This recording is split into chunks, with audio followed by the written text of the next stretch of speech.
Winx is a Queenslander to a point. I mean, they like to claim her in New South Wales and they also like to claim her in Victoria, but there's a special part of Winx. She was purchased at the Magic Millions in Queensland.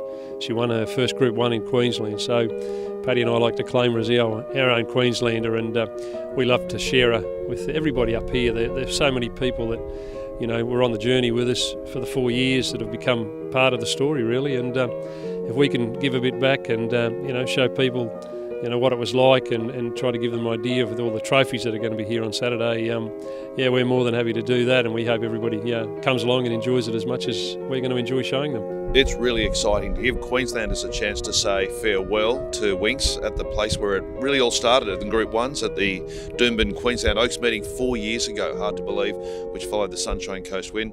25 Group 1 trophies will be on show, and the ties have been fantastic. Great in celebrating Winx, and they've brought along all her Group 1 trophies for this weekend. In 2015 we brought Winx to Queensland to have a crack at winning the Queensland Oaks, try to get a Group 1 under a belt, and we came up here with a lot of ambition and a lot of hopes, and Chris had set her up for the race, and she came up and did us all proud. Obviously she started that in the Sunshine Coast Guineas. What were you expecting from her that day? Oh, she'd had a bit of a spell since the ATC Oaks, and we just wanted to make sure that everything was on track and she was fit and healthy and well. So Sunshine Coast was a bit of a pipe opener just to make sure that everything was going well, and we were not looking to win that race. Winx is last. She'll have to come past the 17 of them into the straight, and Sky Limit past the 400 kicked away. Worthy Cause now went into second spot, about to give chase, followed by Ride and Drive. Ullman is next, and Right or Wrong is pulled to the outside to the 200 metres mark, and Worthy Cause got the Sky Limit. Ullman getting up on the fence. It's Ullman and Worthy Cause there together with 100 to go. Look at Winx. Look at Winx. She's come from last. She stormed down the outside. Oh, what a win. Winx got up and beat Ullman and Worthy Cause in an amazing performance. She started a run and just kept going, and about 50 or 100 metres out I was standing with my wife Paddy, and we were just shaking our heads in disbelief, really. My instructions that day were just to sort of come back and get on the track, and obviously it would have been nice to have been midfield, but sort of found myself a bit further back so I could get onto the track, and as the race unfolded, I thought, well, we'll probably run home and run a nice fourth or fifth, and going forward she'll be hard to beat in anything she runs in, and well, that wasn't the case. When I pulled to the outside and let her down, she just changed legs, and I was 15 lengths off them, and I knew I had them covered. Driving home, I always call my wife when I get in the car, and obviously she was excited, after seeing the amazing win, and that's when I said to her, she could be the best horse I've ever ridden, and my wife rattled off a few horses' names like Sunline and Unworldly and Saintly, and there's a few others on the list, and I said, I can't believe I'm saying it, but no horse had ever given me that feel of acceleration before.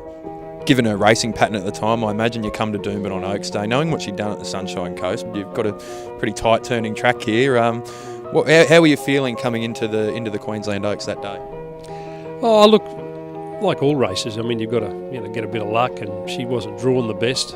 She was in a wide barrier, so Hugh Bowman was aboard on that day, and we were very hopeful of Hugh putting in a good ride and getting into a good position, which it all seemed to pan out for us that day. And here's Winx. She's winding up, and have a look at her go inside the 200 metres mark, and Winx has raced to the lead from Imperial Lass, Ungrateful Allen, and this is a monstrous win on the Oaks. Winx eased down, 3 lengths Ungrateful Allen. It was a great day. It was just, to us, it was very special because it was a Group 1 race on our home state, in Doomben, where we spent a lot of time, Paddy and I, so it was very, very special for us. Oh, it wasn't until later that year till we ventured down and back to Sydney. We won the Epsom, she won the Epsom, and then we went down and had a crack at the Cox Plate.